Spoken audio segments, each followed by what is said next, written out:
What is happening, guys? Wow, like Brent wasn't on like 2 seconds ago, and then all of a sudden, Pat's like, "I'm gonna press live," and here comes Brent Fowler live. And Brent, what we said we are gonna do was buy time for you. We're like, we're gonna say hi to the people. We're not gonna talk about the topic yet. And then Brent joined straight in, which is that must have been a wild situation for you, Brent. That would have been like, what's happening? I was like, really? Okay, I get to hilarious. It was or so funny. Y'all were giving me an intro, for my personal intro. We were. So yeah, we that's were how I'll giving do your to look personal at intro.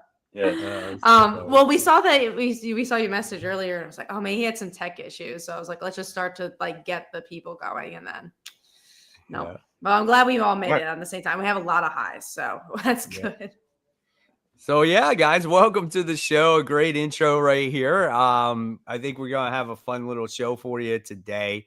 Of course, I'm Mike Spider Slayer from Comic Book Corner 2.0. The man that made his grand entrance today is Brant from Only Good Comics. What's up? And then, of course, we have the wonderful Cat Comic Uno. And she's here delivering all our wonderful news that we got this week. But not too much news. Am I right, Kat? Not much at all. We have a good topic to talk about, but there is not much news. But we do have a couple cool comments here. We got Groski, who says, thank you, Mike, Kat, and Brant, for consistently delivering on these Tuesday night chats. It truly adds to fun on Wednesday. Very much appreciated. Yeah, I don't know what my comic routine would be without this in the review. Like, it's fun that I get, we read our comics and then we do our videos to have like that extra interactive element. But then Tuesday is really fun because then you get to digest those comics and then talk about it. Like you might feel like really strongly about a book, and then I'll be like, oh, I really dislike that book. So that's really fun, and I'm glad you guys feel the same way, because I think the interactive experience is great about comics.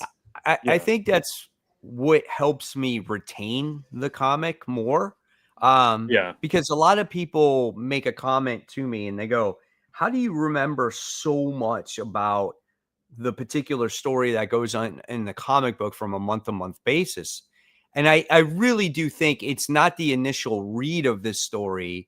It's the initial, it's like talking about the story. Like I'll talk about the story in my videos, and then I'll talk about it again here. And then you can't help but to remember what happened. You can't always remember everything, but you at least have a general idea of, you remember what that story is about, right? Yeah. And I'm the same way. Like often when we're just on this show, I'll try to remember stuff, and it's like it's out of my head. But after we're talking about it, and like you said, we do our individual videos and everything, it just kind of sticks with you a little bit more. So it's just that repetition of discussing it and everything that kind of leaves it sticking in your mind, which is great. So, but like you both, I don't know what I'd do without this either. It'd be weird. We've been doing it for so long. I know. It's funny. I was telling Mike, I had a really long day today, like just work stuff. And then I had a podcast before this for work. And then, I think normally people feel like, you have another podcast. That's crazy. Like, doesn't that feel like work? I'm like, yeah, I think everything else a little bit feels like work, but this never, like, this is something I look forward to. Like, it's like, it doesn't feel like work. It just like, I'm talking to my buddies that I've known for 50 plus years about comics. It's like kind of like chill. You don't have to be like 100% professional on it, right. And we're just talking and with the audience and whatnot, and just we know each other so well. It's just kind of just like, okay, let's go with it, Yeah, exactly. So it's fun. We do have Bill Moscow art. It says congratulations on the Kickstarter. So to give you guys an update on the comic book anthology, it did fund. We were very excited and happy about that. We had 2 really major backers for that one, so we were happy about that. And I'll talk about Witching Season later, which is another campaign we have. And then there's one more Spider-Man question, and then we'll go to the news. But which Spider-Man is this week? Which is not this week. I believe it's the week after. But is it Norman or Peter? I believe Peter's. Peter. It'll be Peter. Which I don't care. Yeah, right? Yeah, me either. Norman's story is much better. It was funny because I did my top 10 most anticipated video, and I was recording it, and I'm like, it's like not even in my top 10. Like I mentioned it, but it's not there because it's like I don't care about that cosmic side as much. Yeah, me either. I like the art, but other than that, I agree with you. more. I like Spider-Man torn more than I think the cosmic. But it's like it's funny because he's in space, so he's got to have like some kind of space spider suit, right? And it's just like, and then he's got to have a symbiote there. It's like, why? Why does he have to have a symbiote? Why can't it just be completely different? Why can't he not have a suit? Why can't he not have a symbiote, right? Why can't he not be in space? Because I don't like that either. I just I know we talked about it already, but it's like one of those things where it was like, we could have just not had Peter. That's all. Not a mystery. I still think that would have been better, but I'm curious for the people in the comments. Does anyone like Cosmic Peter more than the Norman stuff? I'd be curious. Yep, absolutely. I feel like I'm in Go on, Brent. 60s Batman here. Like my camera feels crooked or something. Like I'm in this slanted room. You know what I'm talking about? Is your room like? Do you have a low ceiling in there? It's slanted, like right above my head. It's slanted, so it's a little alcove that I'm in. Okay, gotcha. But yeah, the house is also unlevel. Like everything, just like the doors close by themselves and everything. It's just slightly slanted. So. That's funny.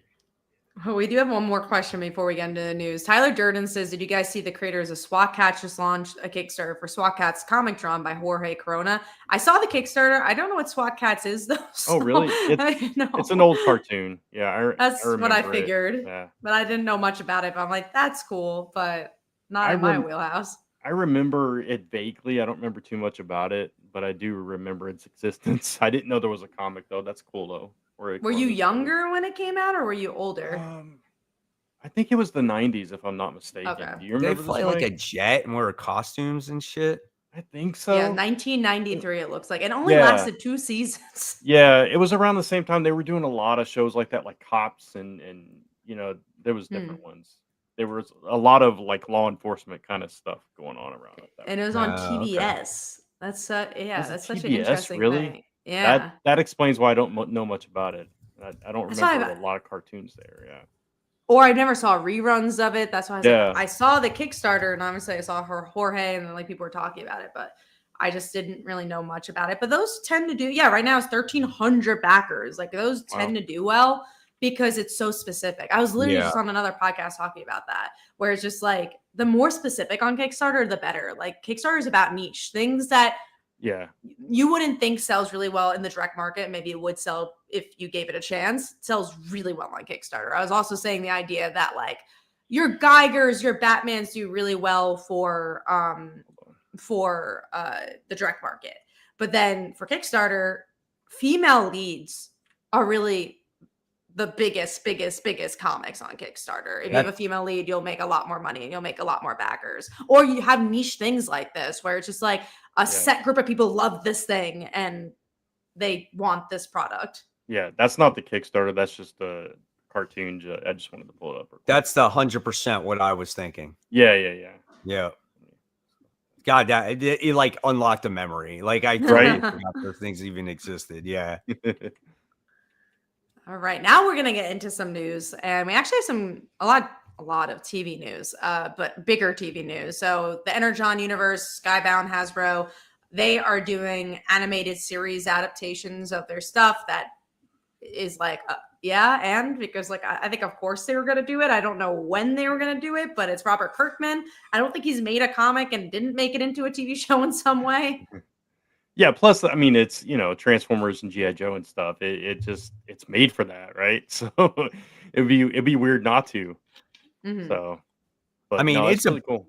Yeah. It's a big deal though. You know what I'm saying? Mm-hmm. And I think like there's gonna be a lot of eyes on that project when it does come out. I mean, you have generations of, what's it called? G.I. Joe and Transformers fans watching, and so they're going to really analyze that pretty good. I hope that it will deliver. I mean, again, it's Robert Kirkman.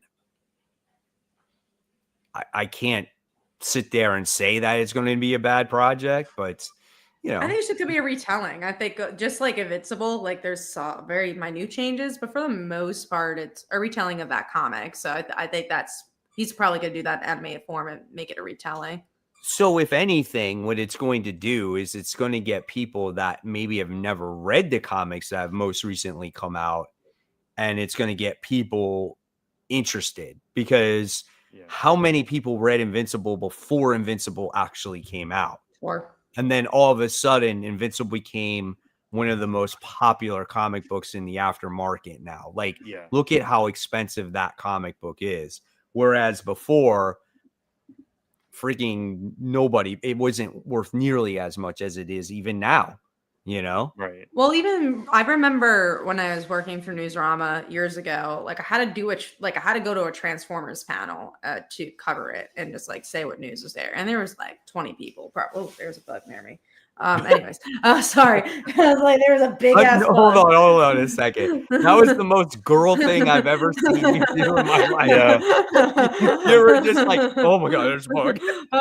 And it's so funny because I'm not usually scared of bugs, but it was like so close. Like Phil is so scared of bugs. Like he'll go like, he'll be like, oh no! And I'm like, whatever, it's a bug, just put it out. But it was so close to my face. I'm like, what the fuck is that? I freaking hate bugs. Do you guys remember, sidetrack real quick, do you guys remember when I had the office space and a wasp got in during the live show and I just like jumped up and ran out of frame? That's crazy. Yeah, bugs, to get them out of our faces. But what I was saying about the Transformers thing was that there was like no one there, and there's just one person explaining everything about Transformers to me. I was like, I don't care that much, but sure, explain it to me. And now you look at the pictures for New York Comic Con, and like they filled rooms and rooms because obviously the comics fans are excited and the Transformers fans are excited. So it's cool to see the growth of that franchise. Absolutely. All right, let's get into the next thing, which is Something is Killing the Children is getting a movie and TV show adaptation by Blumhouse. What I thought was interesting about this was the idea is a TV show and a movie, because I was just like, oh, usually pick one or the other, but I know they have the two franchises, so I'm guessing they'll do like Something is Killing the Children movie, and then they'll do what is the other comic called? House of Slaughter. House of Slaughter TV show. The only thing I can think of, maybe Brant, you might agree with me here. Maybe they could do with like, kind of like what Stranger Things is doing, where they'll come up with like a series, and then there's this show, and then eventually maybe the last episodes go into the movie theaters, because that's what again, Stranger Things is doing. I could be completely off there, but maybe. Well, I would agree with that, except for this actual article says that the show is actually going to be an adult animated series. So that changes it completely. So it's like, okay, they're doing an animation and a movie. So that makes more sense. The movie's live action. Gotcha. And obviously this is going to make James Tynion a Robert Kirkman level name if this does well. And which I think it has the potential to do very well because it's been such a big comic.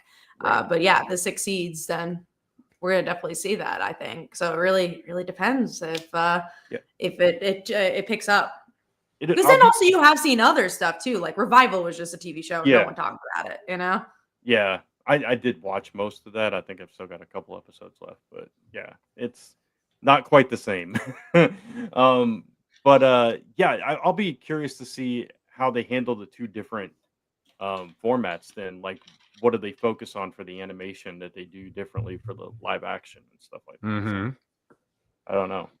I could see it being more, fight the monster kind of thing in the animation, where it's more, a specific story arc or plot for the movie.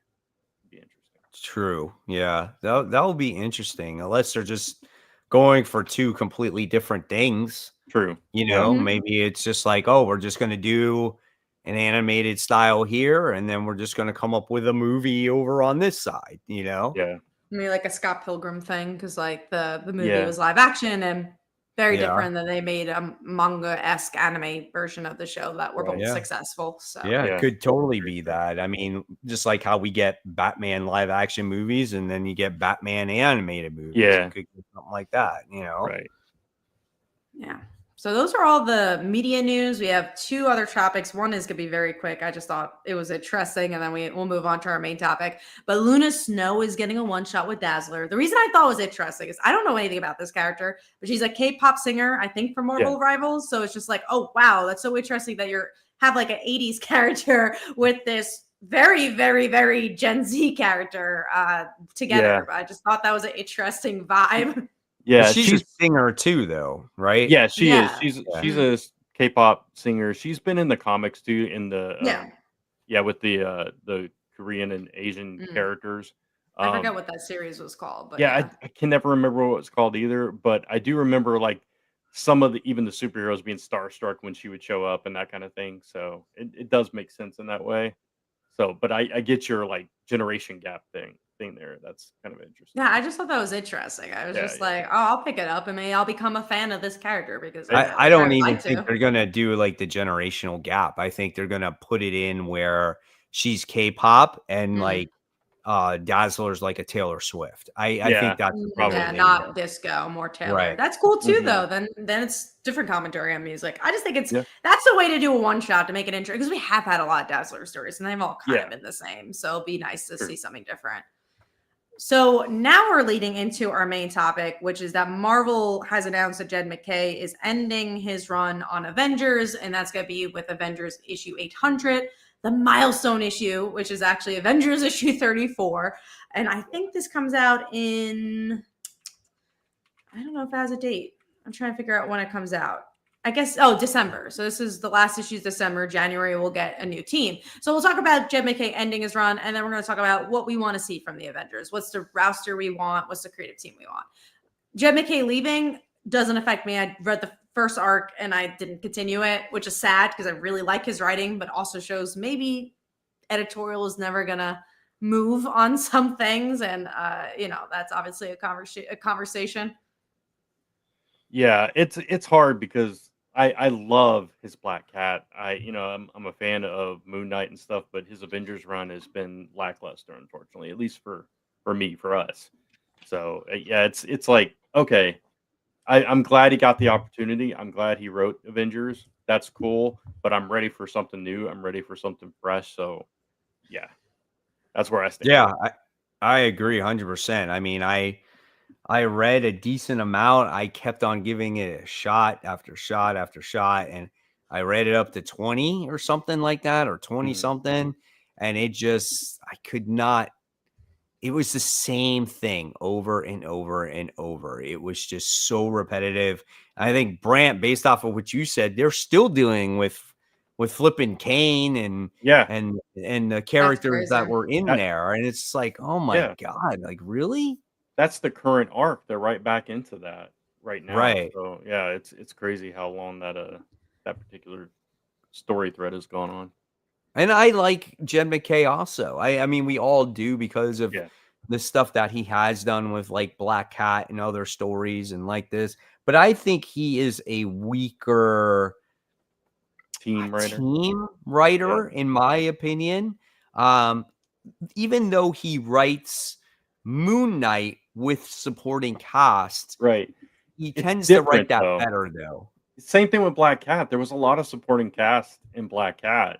So it's a lot of characters. It's just when you're having to balance all headliner characters as opposed to one main character and a bunch of supporting characters, it's different. So yeah. Correct. I don't disagree. So let's get into who do you want to write Avengers? I want to see what the hell Donny Cates is doing because I've been seeing him at conventions. I've been seeing him talking on Blue Sky, but I'm like, what's next for him? I want to know what's up because like I have seen him at conventions, so he's doing better. And again, he's been teasing stuff on Blue Sky. I literally this week he said, I need a new artist for a big project. I was like, okay, cool. Let's see Donny Cates. But I don't know if he's gonna do it. Like, I don't think he'll do Avengers. But I don't know who else should do Avengers. I'm like, just like again, biggest thing I would love Joshua Williamson, but he's not going to. He's doing Iron Man. So I don't know if I have anybody I want for Avengers. For writers, I put, believe it or not, Kat, I put Donny Cates. That's funny. And then I also put Daniel Warren Johnson. That would be cool. Yeah, it would be cool to see him write like a team book like that. like a And 12 then issue mini, even like I wouldn't even right, take him for 12 issues. right. And then the artist that I selected was Jason Fabok Oh yeah. or Gary Frank. One of those two. All the people that are definitely gonna say a Ghost Machine. I'm not Yeah, all the Ghost Machine. But they are the best. Like Gary Frank, really good. Jason Fabok, flipping awesome when it comes to him on Rook Exodus. Yeah. I would love to see a Avengers title with that type of artwork. It would look phenomenal. I can see Russell Doderman because he's doing the cover, and he did Thor for a very long time, and the interiors are great. Yeah, I love Jason Fabok's art. I absolutely am in love with that. Like my favorite artists are like Jim Lee, Jason Fabok, Ivan Rice, and Dan Mora. Those are like my top 4. Which is interesting because Fabok and Rice have such similar styles, and then Dan Mora has this very different style. Yeah, I remember when Fabok was on Justice League. Yeah, and he did that really good. So that's kind of like why I picked him for Avengers. Yeah. As far as writers go, I mean, I'd love to see Donny Cates or Daniel Warren Johnson as well. Another name that is kind of dipping his toes over there is Joshua Williamson. I would love to see him write it as well. Would be cool. Yeah.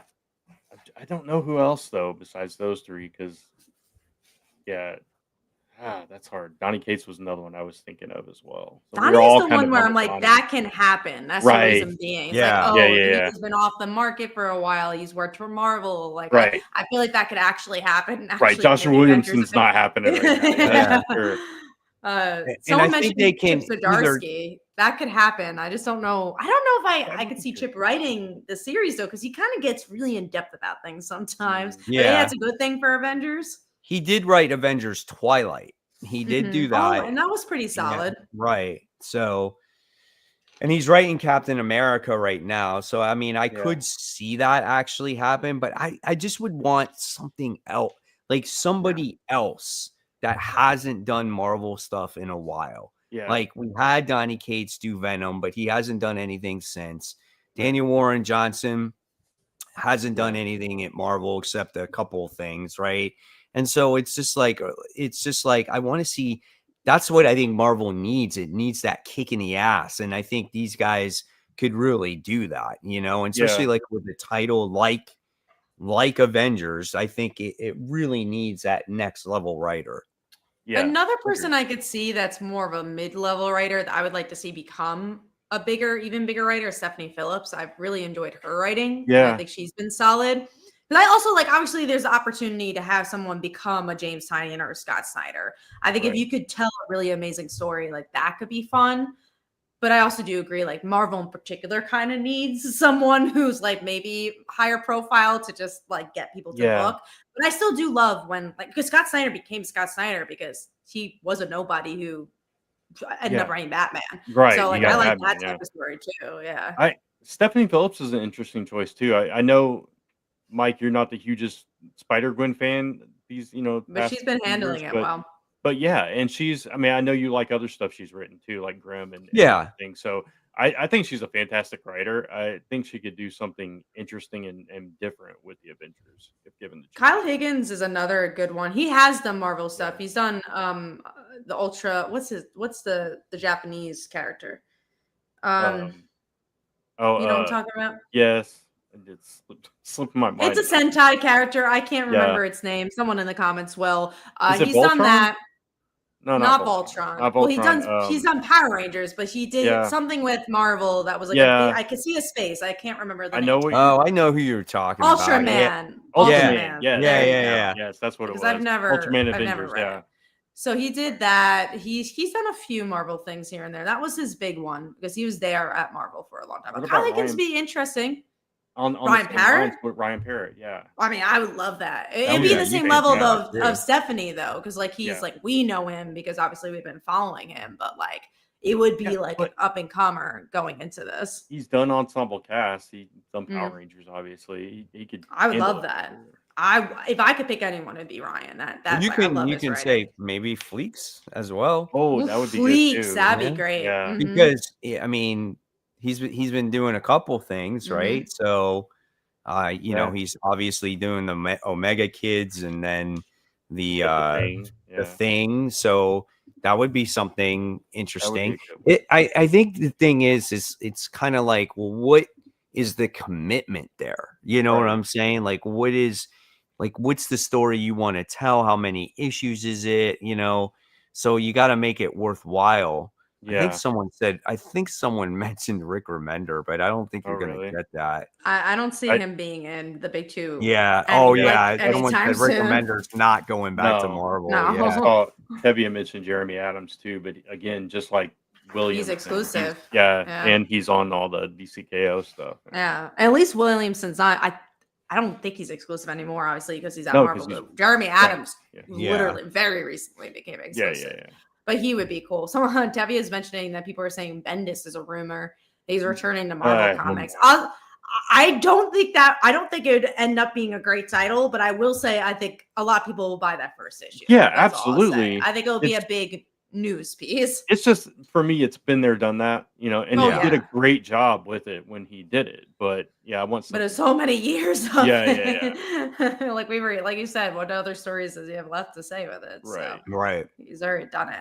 All right, well, let's get into who we want on the team. I'll say mine, I really tried being leveled, but also a little wacky. For mine, I out of the Hulk characters, I wanted She-Hulk. I think she's more fun than Hulk usually on the team. I did pick Jessica Jones and Luke Cage out of inspiration from Bendis's run because I think they were really fun and added an interpersonal element to the Avengers. I have Captain Marvel because I think she's a cool leader. I'd rather have her than Iron Man. Punisher, I thought could be really cool because obviously he's an anti-hero a little bit more, and he's becoming more popular over the years with this comic and has a pretty steady comic right now. And then my two wackier ones is Jeff the Land Shark because you need a mascot and he's so popular. And then Ultimate Spider-Man because his series is ending, and I think it'd be kind of cool to see a different Spider-Man. That's an interesting cast of characters for sure. Yeah. How about you, Brett? That would be fun.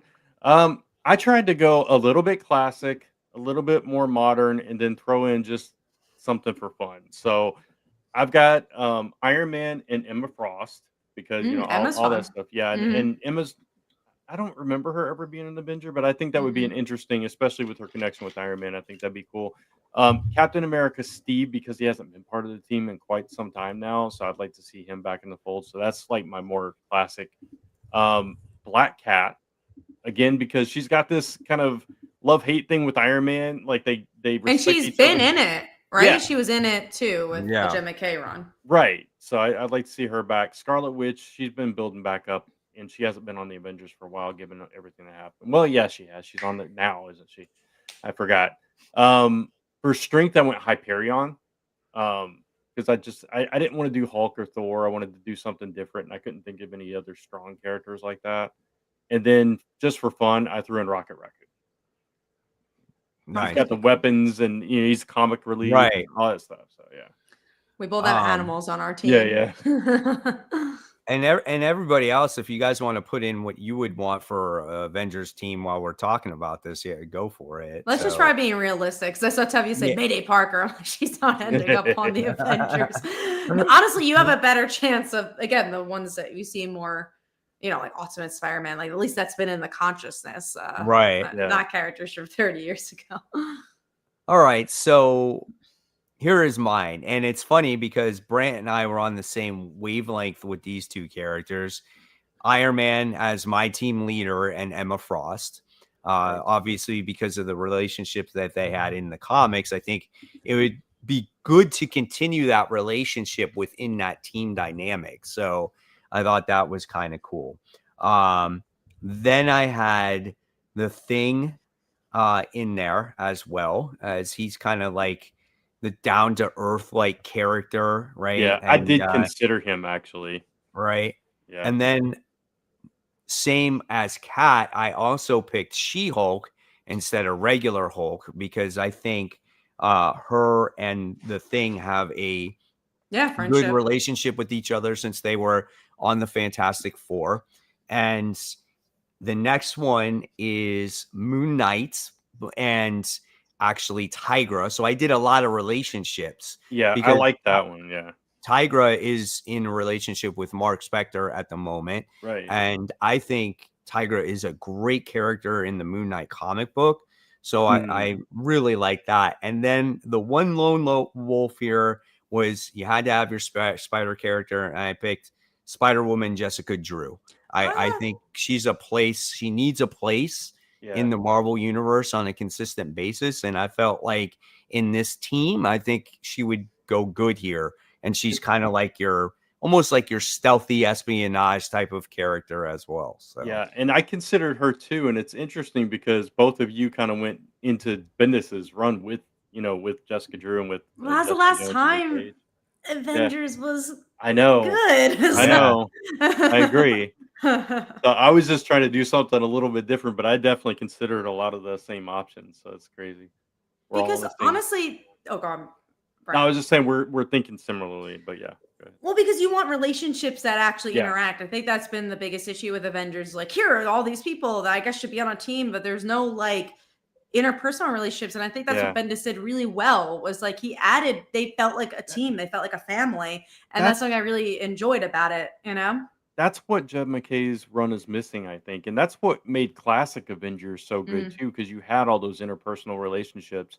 And I really like your pick of Moon Knight and Tigra too, because like Tigra has a kid, so that could play into it as well. You can explore a lot of different things with all those relationships. Again, why I chose Iron Man and Emma, and Black Cat is always in some kind of romance, so that would play into there as well. I could see her flirting with Cap and different things like that. So yeah, I love that.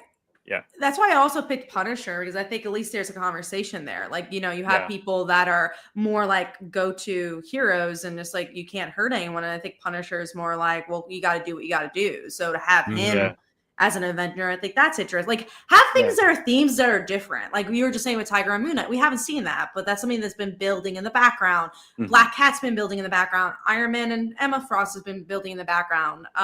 Just have things that make sense, like build into something. And we'll talk about that with some of the tie-ins that came out in a good way with DCKO, where it's like, oh, this has all been building, so it feels nice. And then we'll talk about X-Men, Revelations, where it doesn't feel that way at all. And it's just like, just tell us a story. Tell us something that is meaningful. And it's funny because I was on another podcast and I was talking about the Doctor Doom event, and you could read Fantastic Four this week. It has nothing to do with it. No. And that's your main series that would have to do with an event. And it's weird because it's been on and off with it. Like there's some random issue where Fantastic Four connects to it. And then there's another one where it doesn't, Yeah, it's weird. So, but yeah, no, I mean, I would agree. I was like, I think in a new Avengers team, you need to have the team relevant to what's going on into the comics and have these characters have a relationship with each other. And they all somewhat do have a relationship with one another. So that's kind of reason why I also went that route, and you brought up the point with Tigra having a kid and Jessica with her situation, with her kid being aged up. It's kind of like she's still probably dealing with that, those ramifications there with her kid, so Lucas Mayer too, still like you still have that to deal with. There's definitely things you can do. And I just really hope we see that. But I also tired of giving hope because then you're always let down. It's just like, sometimes you like to be neutral going into something. You're like, oh, that worked out. But the last team book that I've been into, the last Avengers book I've read and I really liked was Bendis, and that was over a decade ago. I don't remember what was before Jed MacKay's Avenger. I don't know who. I think it was Jason Aaron. I think I think it was Jason Aaron. I think it was. And I don't remember anything about that run. You were talking about how you liked She-Hulk better than Hulk. Well, it doesn't even make sense to put Hulk in the Avengers book anyway, because he's not even in the same. He's not the same Hulk. And I do like how we're thinking of different characters, because how many times have you seen the same Iron Man, Captain America, Black Widow, Black Panther? Like you see the same ones over and over again. And they've made it clear anybody can be a freaking Avenger. So you might as well, create your own team at that point. Right. Yeah, I agree. It's we'll see what happens. I think we'll probably get the announcement in like a month or so. Yeah. So here we go. We got Iron Man, Hawkeye, Black Widow, She-Hulk, Miles, and Moon Knight. So there's that one. I think like that's half and half though, because you have the usual suspects, which is Iron Man, Hawkeye, Black Widow, and then you have the other three where it's like She-Hulk is not always in the Avengers, Miles definitely isn't, and then Moon Knight definitely isn't. Right. Along those lines, I wouldn't mind seeing like right now Miles is kind of Misty Knight's intern, so I wouldn't mind like seeing the Daughters of the Dragon and Miles together in the Avengers. That would be a cool dynamic. Yeah. I agree. I think there's some cool stuff you could do, and I just hope we get a really cool book coming out with the Avengers. So again, the one I hope I have right now for Marvel is Iron Man. That's the only thing where I'm like, I'm actually like really looking forward to that series. Right. I'm so curious who they're gonna put though, man. I wonder if they're gonna go traditional route or are they gonna just go completely left field with it. I think they're gonna do it traditional, and I hate to say that, but I just think that's easier for them. I really, unless it's a Donny Cates, I think unless you have someone wacky or big enough to have an interesting roster, I think it's gonna be the same old, sadly. Yeah. I didn't know this. Ziggler's run on Miles ends at 42. I didn't know that either. Well, so he could be doing something new. I could see Ziggler as well. Obviously, he's not an up-and-coming writer, but he's an up-and-coming comic writer. I don't know if I want it, though. I don't know if I think it would be very same old if we get Ziggler, too. I mean, it'd be a similar vibe, more of a single character writer, in my opinion. Well, we haven't really seen him write teams, though. Like maybe there's a reason. Yeah, I don't know. So he's handling a pretty decent size supporting cast in Miles, though. But I agree with you. I don't really want that vibe for Avengers. I think he's a great writer. I love his writing. I think he's written. I mean, I know I've fallen off the book of Miles, but when it comes to the parts that I did read, up until we got to that Hercules and Thor or whatever that storyline was, like it was some of the best Miles comics that I read in quite some time. Yeah, like I haven't loved his entire run, but especially the first 2 or 3 arcs were really good. Like I didn't love the Anansi, the Spider God stuff. That just wasn't my favorite. Parts of it. That's what I'm talking about. Yeah. And that's still like Nancy still pops up from time to time. He popped up a couple issues ago, I think. So I don't love all of his stuff, but what I have read that I've enjoyed, I've really loved it. Like I think it is some of the best Miles stuff. I think it's some of the best Deadpool stuff, that he's written. So I definitely have, respect for his skills. I just don't know if I want to see his style on Avengers. But again, I haven't seen him write teams, so I don't know. Right. Well, here's Tevius because he did an updated one. Yeah. He goes, here's my new roster: Miles Morales, Spider-Man, Miles Morales, Spider. So I think Miles Morales, he's saying that's Miles Morales, Spider-Man. Okay. Hulk, Scarlet Witch, Captain Falcon, Sam Wilson. X-23, Ghost Rider, which is Robbie Reyes, and then Dylan Brock as Venom. I like when Dylan was I liked when Venom was actually Agent Venom as a vendor. Agent Venom was fun. I think with this roster, there's a lot of classics, but I don't know. I feel like there would be a lot of different, like too many voices because you'd be like, oh, Dylan and Robbie are hanging out. Maybe X-23 is part of like going with Sam, but I can't see all of them talk to each other. Here's one more that I could have missed. Spider-Man, Daredevil, Lady Thor, which I guess is She-Hulk, Storm, and Forge. That's an interesting lineup there. Yeah, that's a lot of different personalities too. I actually thought about putting Jane in there, but Jane would be really cool, especially because I don't think we haven't seen her. Yeah, we haven't really seen her recently, so that would be cool. That, honestly, like Jane and Betty, that'd be freaking crazy. I'm gonna love that. Yeah. Betty being Hulk Betty. Come on, man. I want my Avengers team to be all Spider-Man. Miles Morales, Spider-Man, Peter Parker, Spider-Man, Peter Porker, Spider-Man. I want Spider-Gwen, and then that's it. So you just want Avengers into the Spider-Verse, is what you? Yeah, it's Spider-Verse Avengers. I'd take that. I don't know if I'd call them Avengers, but I would take it if it was a strong series. It's just, what do they call it? The Web Warriors? It'd be the Web Warriors. Yeah. I would just do that. Marvel should embrace the Spider family. They should definitely do more stuff. I like that Silk is in the current Spider-Gwen series. So like if you miss Cindy, she's a main character in that. True. So that's pretty cool. That is our Avengers talk. Before we get into comics, I do have a Kickstarter, so I'll mention about that. So I mentioned already the comic shop funded, and now we have witching season. So if you are looking for some heavy hitters, and there we go. If you're looking for some heavy hitters, we have a Sweeney Boo cover. Jess Fong does those Poison Ivy covers. We got Skylar Patridge, who is on Action Comics currently. And we have Alex Segura, who currently writes Star Wars. Heather Antos, who's the editor at IDW.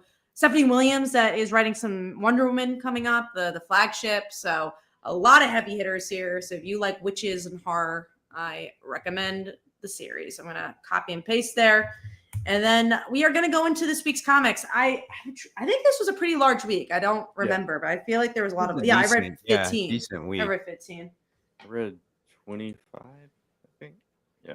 Tomorrow there's a lot of smaller books. Like I think I still have an okay sized haul, but there's not a lot of like huge books because DC is releasing like nothing tomorrow. Yeah. Just the Absolute Batman. Here's a new one. The new Spider-Boy, Spider-Girl, and a Rec Rap. We can add those guys to it. Rec Rap, man. Let's add them to it. I will. I don't think I could read that. You pass that in. Oh my gosh. Yeah, but it is a smaller week tomorrow. I think I'm scrounging somehow getting 15 or 16 books tomorrow. If my shop I think I have an okay list. They're just not big. No, it's not, because it's like annuals and stuff like that. It's kind of weird. I got 12. I'm getting 12 tomorrow, it looks like.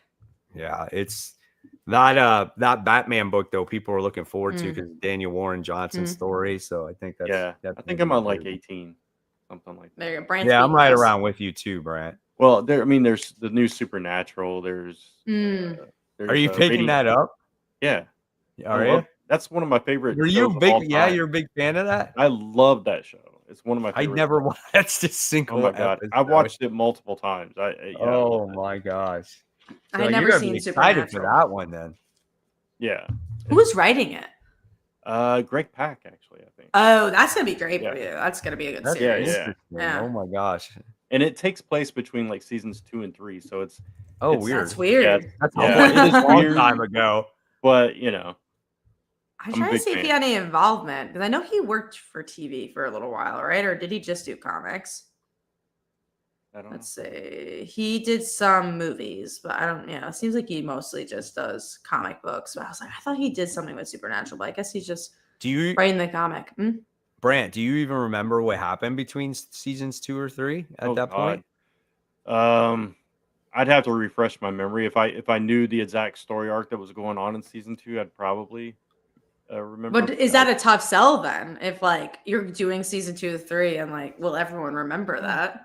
I don't think you need a whole lot of knowledge, because I mean it's basically they're always hunting some kind of demon or monster or something. So if it's a good story, it's gonna be a good story. I don't think. And they have such hardcore fans. I think that book's gonna last forever. So they'll probably give you like a recap of what's going on at that point in time.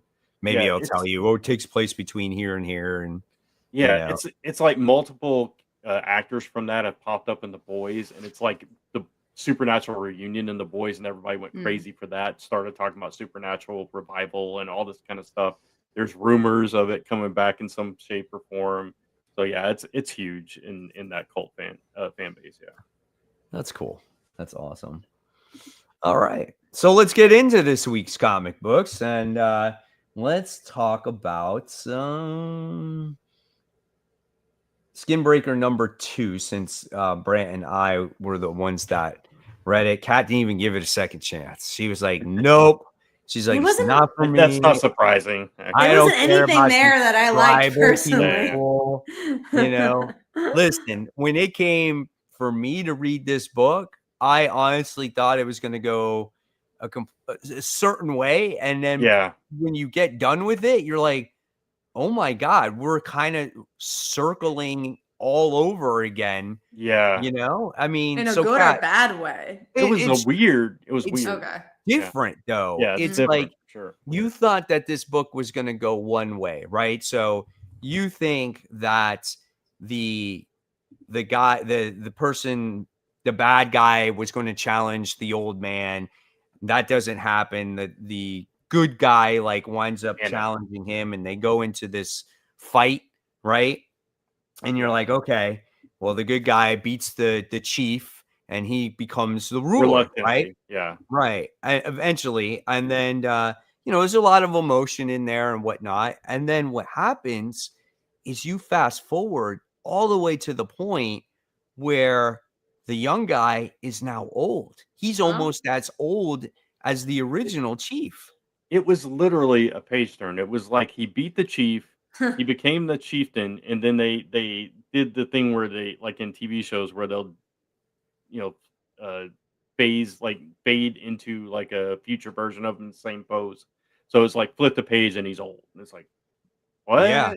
I had to flip it a couple times. I'm like, at first I was like, did the old man live? And then I realized, I'm like, wait, he's got that scar in his face from when he sliced them in the face. And I'm like, oh shit. I'm like, that's crazy.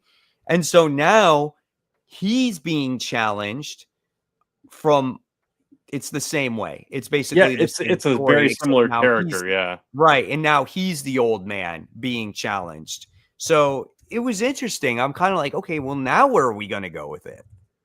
Is it a mini series or an ongoing? Yeah, it is a limited series. Oh, it's 8 issues, it looks like. Yeah. Okay, that makes more sense. Because I thought it was an ongoing too. So I was confused. Oh no, I knew it was a mini. Okay. Yeah, but I also know that they've been working on this for years, and I agree with that comment. The art is just I would get it just for the art, because I think I mentioned this last time we talked about it. If I did, forgive me for repeating myself, but I read that he worked on the art double size, so like he used 2 art boards and taped them together for every single page, and for every double spread it's 4 art boards. That's so crazy. It's like huge and super detailed. Jeez. Yeah, that's insane. So overall, I mean, I liked it. I thought it was good because it just kind of got me to the point going, oh crap, where are we gonna go with this now? Like, it did leave me intrigued. So it definitely left me intrigued. It's a Kirkman story though, so it's slow building. Right. With it only being 8 issues, that's I want a little bit more. So I'm hoping next issue we really get into the meat of whatever this is going to be, especially after that twist. But yeah, I could totally understand it not being your thing, Kat. It's all the elements. It's like very high fantasy. The only thing I did like was the art, and I'm like, I'm good. I'll read a different David Finch book. Yeah. So, but I liked it. I like it for what it is. I want a little bit more out of it. Is all. I can see, and that is Kirkman though. Sometimes he doesn't. He doesn't deliver with that, and that's why I get a little nervous about that. Because like Firepower, what was the other? He had a recent book, Firepower, Outcast. All those books had really interesting premises, and then you're like, well, it will make up for it in the end, and then it doesn't really. Was it Die? Did he do that one? Die. No, that was Kieran Gillen. That was Kieran Gillen. Yeah. But so when he did Battle Beast or whatever it is, and look at the end of that, right? That's 6 issues, and you look at how he left that. So that's still an ongoing, because that's still going to continue, right? It still is, but still, I mean, it was still a good cliffhanger to end off on. You know what I'm saying? And so hopefully here, when this is 8 issues, he can deliver the ending at this story too. I hope so. I think most of the other ones, I agree, they were both about 30 issues. So maybe it was just the long Oblivion of Song. it. Is that what you're thinking of? Oh, Oblivion Song. Oblivion Song was another one he wrote. And again, this is not like I still like Firepower. I would still recommend it for the most part. There was a lot of great issues of Firepower. Yeah, it's just there was the ending. And that's for concepts I do like. If I had to sit there and talk about Firepower and say the issue with that is, I think at that time, towards the end of the series, he had a lot on his plate. And I think this was him trying to acquire Energon Universe, trying to deliver. And I think his attention was elsewhere at that point. And it just got to the point where he's like, okay, we're done with Firepower. Yeah, I mean, you had all the Walking Dead stuff. You had the Invincible thing. You had, like you said, the Energon Universe, all that stuff. There was a lot going on at that time. So I could see that.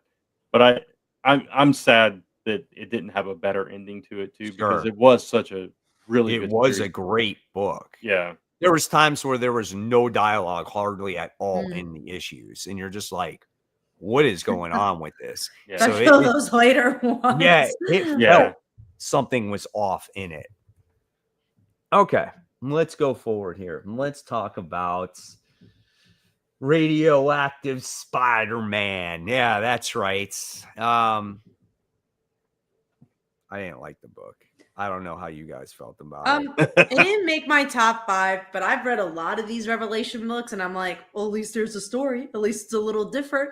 I don't like the girlfriend, and I always hate saying that because I just hate all of Peter's girlfriends, I guess. But I had to look her up, and I was like, oh, yeah, I guess she is someone who's in the background. Yeah, she's a mutant. She's the one who's like in the background of most X-Men books, but doesn't really have that much of a story. And I was like, why is she here? And then why should I care about the Aunt May ending? But I liked utilizing this world for him. I thought the artwork was pretty solid. But that's also me comparing it to what we've been getting from Spider-Man, comparing to what we've been getting with Revelations. Not, this is a great book, right? The reason she's there is because he had to have some connection to the mutants. That's her whole purpose in being there. No, but why her? It could have been like a better known mutant. Maybe. Yeah, I agree. I didn't hate it. Like you said, there was still story. It still felt like Peter. It still felt there was an emotional thing where he was, sacrificing to a degree. So I could appreciate elements of it. At the same time, it just felt like we've got to throw Spider-Man into this because he's Spider-Man. So let's make it weird. And that's what it shouldn't have been Joe Kelly. I really think someone else should have written it. Just because I don't even think you needed it. Oh, I mean, you don't need any of this event. That's true. Yeah. I mean, it's just like it's a mutant comic event. Why do you need Spider-Man in it? There's no Spider-Man, and I get it. You're trying to sell this comic from a story perspective. You don't. You're right. Yeah, right. You don't need it. And for me, obviously, I wanted to check it out because I wanted to see what was going on with him 10 years in the future, and logically, it makes sense. Like he is dying and he's just holding off the infection. So it makes sense, right? But I'm like, why does he have to have a girlfriend? Why does he have to have a girlfriend, but he can't have Mary Jane as his girlfriend? That's the convolutedness of Marvel in general. Right. I understand if you want to make him single, whatever, because you feel like he can't be in a relationship. But why not just Mary Jane? This was 10 years in the future. It could have been Mary Jane easily. I agree. Yeah. There's no reason why it couldn't be. She could have taken care of him. Like what happened? She died, I guess. Yeah. They don't want to give hope that they could get back together in the future. That's what it is.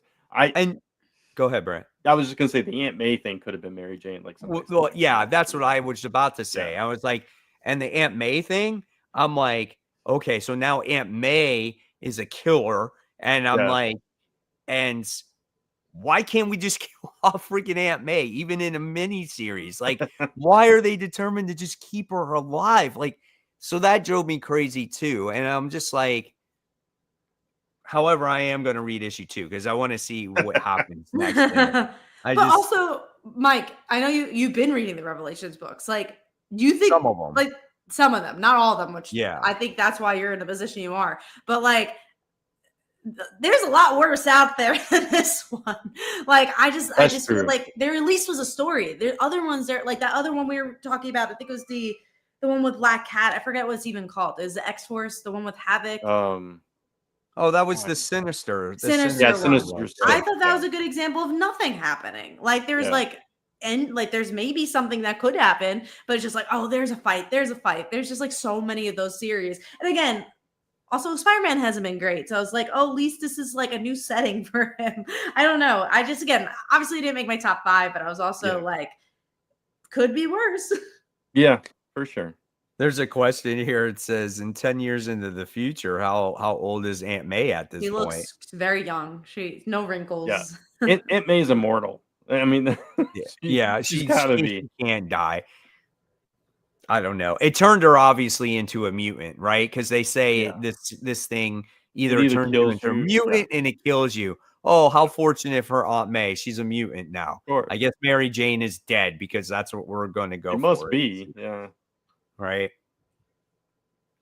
So I don't know. But let's move on. Let's talk about which I thought was a good comic book, Superman issue 31. And I thought this tied into DCKO very well.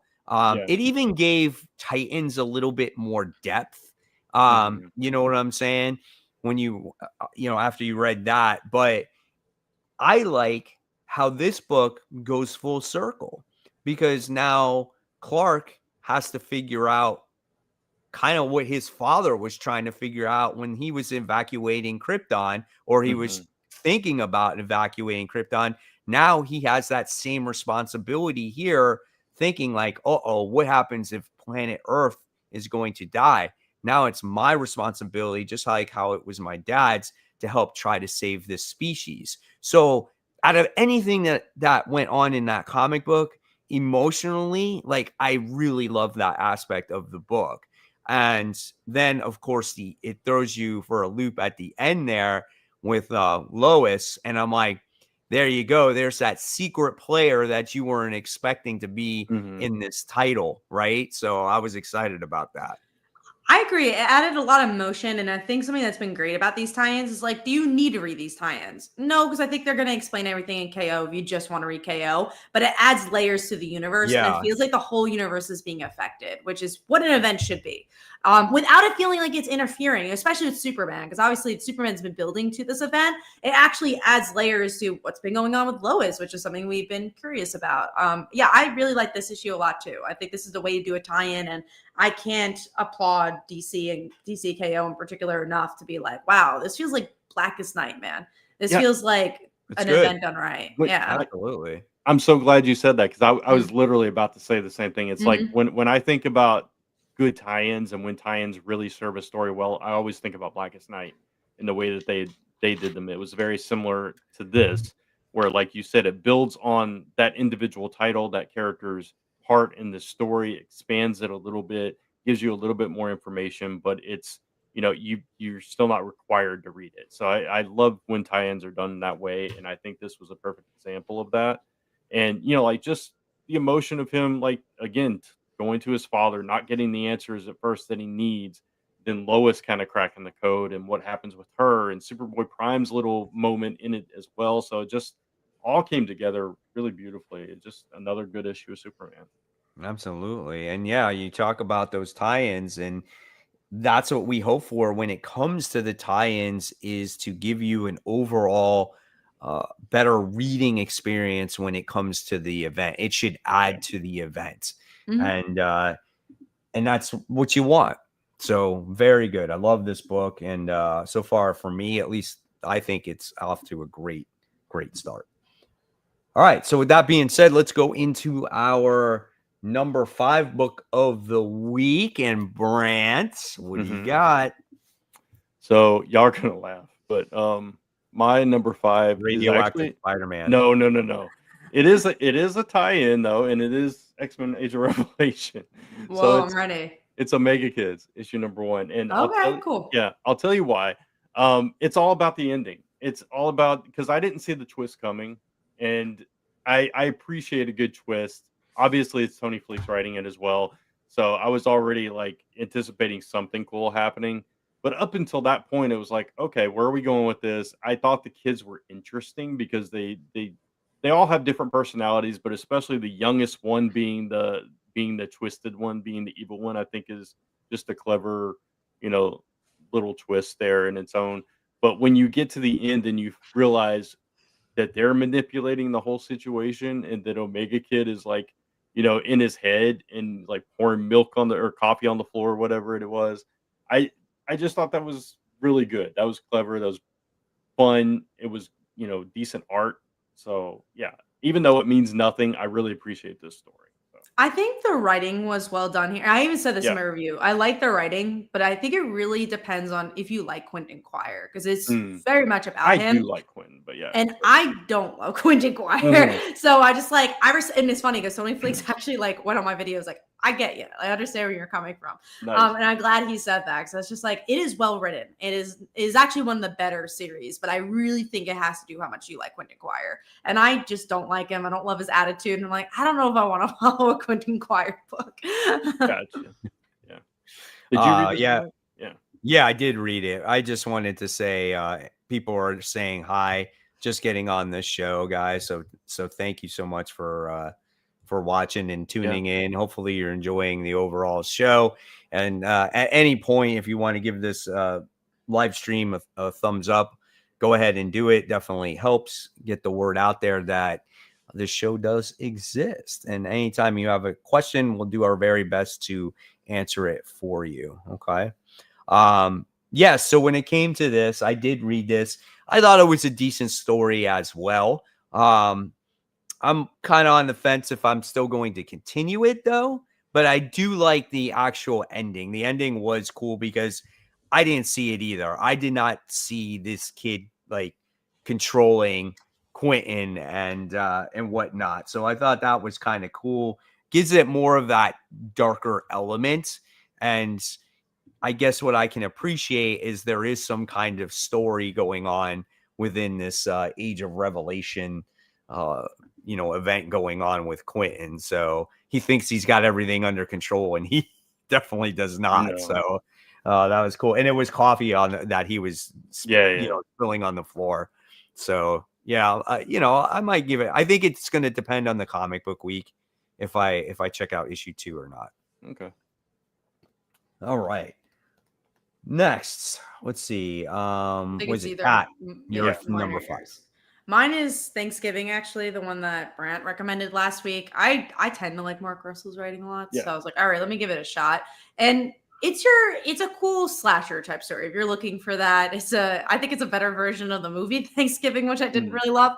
I know, Mike, you like the movie Thanksgiving, I think a little bit more. But I didn't love that one. But this one, it's about this girl who goes over to her family for Thanksgiving, and she's like, oh, it's so weird to like love these people, but they're also like not great people. They're a little racist or they're a little this. And then you find out that the uncle that she loves, who's like a TV personality, is a serial killer. And it's just a fun way to talk about like family dynamics. And it was like a fun like murder mystery. And it's just one shot, so you could just get this issue and that's it. And I thought it was cool. Nice. Cool. I forgot to get this and Murder Podcast, so I was gonna try to go back and get both of those, and I just didn't get a chance to circle back around. I don't even think my shop had this in stock. I think mine did, and I just missed it. Yeah, because I went back and watched a video of like their new releases, and I was like, oh, there it is.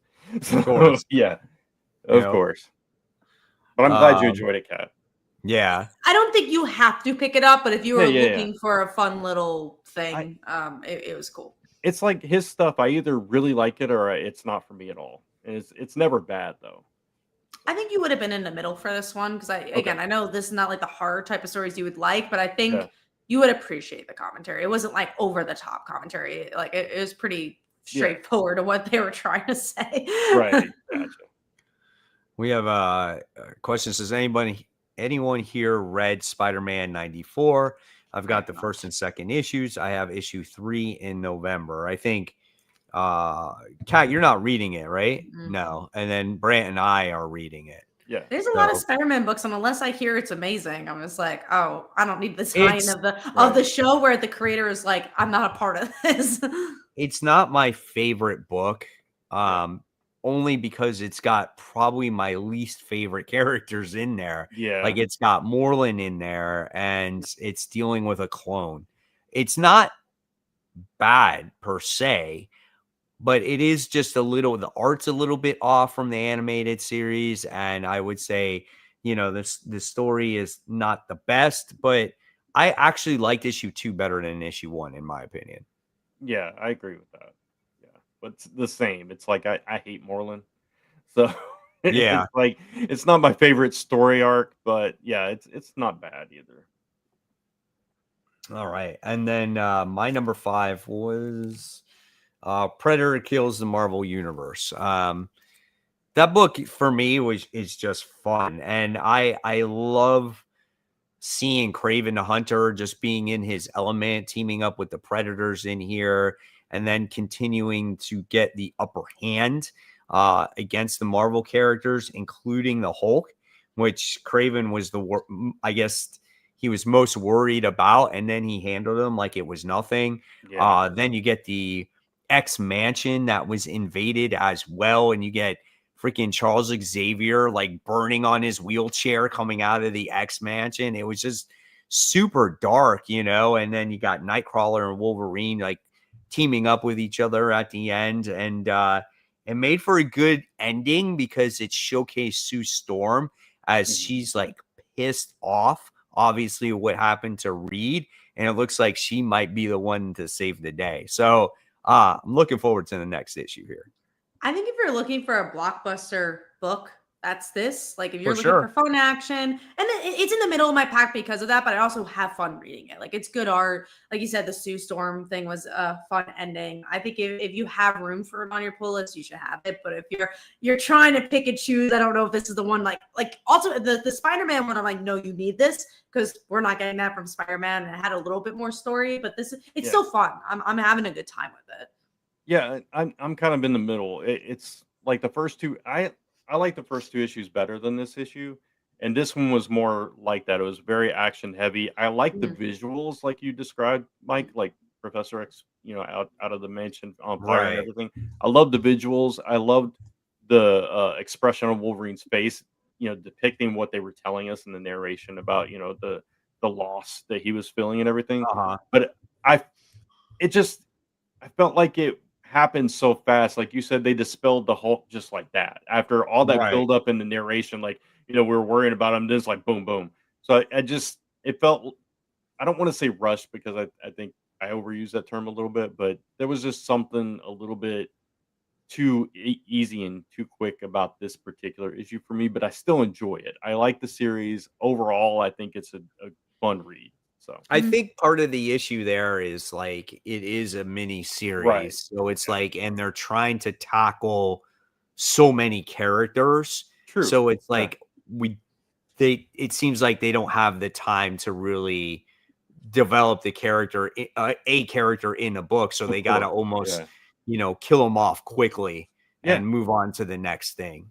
Yeah, absolutely. So it's still a fun book. And especially if you're a Predator fan, you should definitely pick this up. I don't even like Predator that much, but I still I don't either. Book, so, I'm still having it because you don't really need to. It doesn't bog you down with like mythos. It's just like, oh, they're trying to kill the Marvel universe. That's kind of it. Yeah, exactly. All right, so let's move along here and let's talk about Ultimate Spider-Man issue 22. I thought How this many issues are left. There's only like more. 24. That's it. That's crazy. So I thought this issue was an improvement because we finally got characters in this book.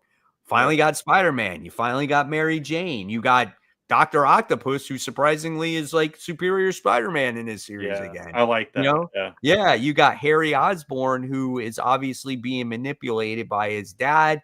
And what was the ending though? I was confused. It was like a ghost Mysterio. I don't know if it's a Gwen, ghost or is it actually her? I don't know. That's where we're left to guess. I think I'll say it looks like a man, but that doesn't mean it is. It does, but it could also be voices in his head and he's seeing things because he's Harry Osborn. You just don't know, or it could be Gwen, or it could be all the Mysterios got kind of phased or fused together. Yeah. So that's kind of what I was thinking, but I think what's difficult about this issue, I think if this was issue 10, I'm in like, great, top 5. Had a good time. There's some interesting character beats. There's only 2 issues left. I feel like there's so much up in the air. You have like the Black Cat situation in particular here that is not resolved. You do have that cliffhanger ending, but the rest of it is like feeling like it's building towards something. And it's just like, well, what is it building to at this point? We're like only got 2 issues left. And I'm getting more frustrated with it, honestly. Because at least last issue, I don't know. I just felt the cliffhanger was going to go somewhere a little bit more because I was like, okay, Gwen might be dead now. The next issue is going to like really explain that. And then this issue doesn't really do that. And the next cliffhanger has to do with the Mysterio cliffhanger. And it's getting a little frustrating because we're getting so close to the end. I did like the great Peter and MJ moment in there. I love how she finally got to spend time with them. They focused on their relationship a little bit. I thought that was awesome.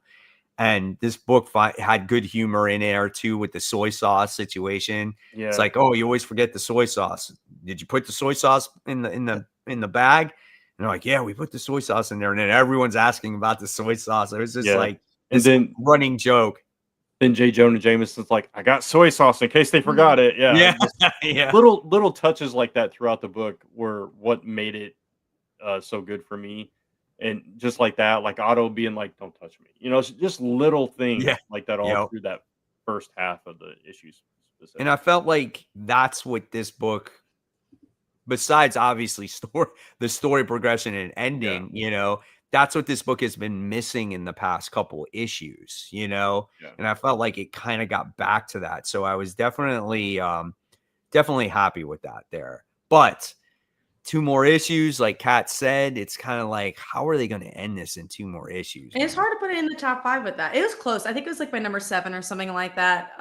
But it's very hard because it's getting a little frustrating because it's such a good series and you're just like, oh, you're gonna end it like this. And the sucky part is, you know, there's not anything really after this, or at least there shouldn't be. I mean, if there is, it's gonna be very different. And it's just like, oh, and if the Amazing Spider-Man was better, it'd be like, oh, at least I have the Amazing Spider-Man. It sucks to see your favorite series at Marvel that you consistently really like to read end again, because like Runaways is ending, and then you'll keep having these books that you really like end, and you're like, oh, that really sucks. What do I have left to read? Yeah, that's true.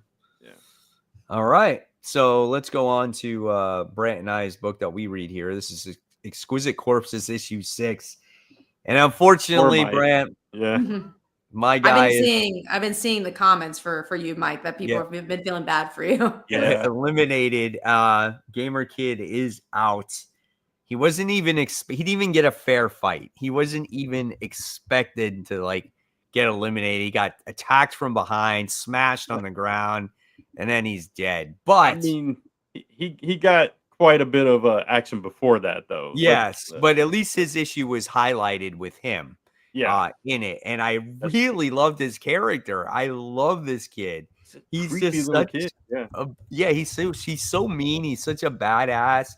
He's going trick-or-treating with this little kid, and he's like, man, you never seen this slasher movie? You never seen this horror movie? He's like, what the F is wrong with you? You know, and he was calling him all these bad names, and the friend of the kid is just like, hey, listen, if you don't start acting, you know, better, we're just going to leave you behind. It's like, shut up, you loser. And he takes his little drone and he like shoots him in the back and everything. And he's like killing people. And it was so good, man. I absolutely love this character. I was happy that I decided to pick him to win the tournament, but it was unfortunate that he ended. I really like this issue. He had really great character. Yeah, he had the other little kid thinking it was a video game or something. Yeah, like what is this? And he's just like really killing people with his drone just left and right. And it's like the corn maze. Yeah, in the maze, and you're hearing like little, you know, romantic conversations between people right before they get killed and different things like that. So it was crazy the way that all went down. And then who killed him was like crazy too. It's like, of course, it's going to be that character. It's like, okay, right.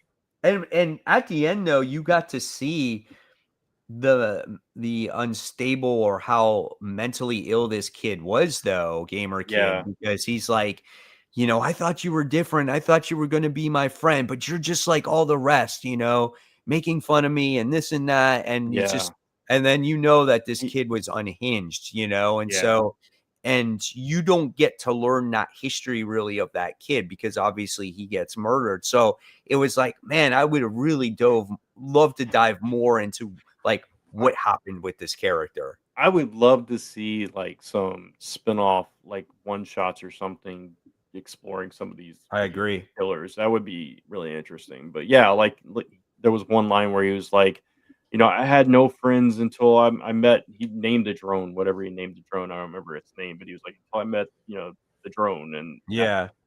now you've killed it too, and yada yada. So Yeah. it was good. It was a good issue. Absolutely. One of the stronger issues of the series for me. Yeah. All right. So let's move on now to number 4. Kat, what was yours? Mine was, I believe it was Green Lantern. Let me look. Yeah, it was Green Lantern issue 28. I like where the story's going with this whole Hal's name being in this book. I thought it was going to be more of a Carol and Hal issue, but I liked how Carol was concerned with Hal in the end. It's like, oh, what's going on here? But I like that we end one arc and we're already getting into a new one to have something interesting. And yeah, I like it a lot. It was a good issue. I like the Hal Jordan in the book thing, the mystery and whatever it infected him with and all this stuff. I like that element of it. I didn't love the art in this issue for some reason. It was just the art is not as strong. That book tends to have that artist like as their backup artist. Yeah. Mm-hmm. Yeah. So I didn't love the art as much, but the story was decent. I think I wanted a little bit more out of it, but it's just the first issue of the art. So they should have probably promoted it differently, but yeah, because I mean, it dealt with Carol at the end, right? I mean, that's when she shows up. The cover was them holding hands, though. It's like it was very pointed that this was going to be a Carol Hal story. But, well, especially with DCKO and her involvement in it. Yeah. It was also interesting to hear, like, I guess his point of view. I don't know if it was this issue or not. I feel like it was his point of view about, oh yeah, Carol's might even become a better hero than me if she continues this journey. I thought that was interesting. But it's a cool, again, it reminds me a lot of Jeff Johns' run where it's just like you're always moving. But yeah, I mean, I agree. Yeah. The art could have been stronger, which is why it's not like my number 1 pick, but it was still solid. I wasn't expecting it to jump so quickly in a good way. Yeah, right. It's one of those stories where it's like it's basically at this point just a mystery of what's going on with Hal. And and that's really it. That's kind of all I got. There were some cool moments in there with Kyle as well, with him and the White Lantern stuff. But yeah, I mean, we'll see what happens. I know it probably will turn out to be really good. It's just so up in the air as it's coming from one story arc to the next.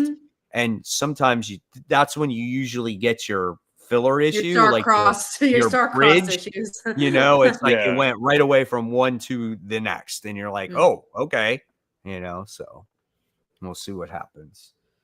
Okay, so Brant, what was your number 4? Mine was actually Ultimate Spider-Man for that first half of the issue. Just I love the family stuff and all that, and it was better, like you said, Mike, than the last couple of issues.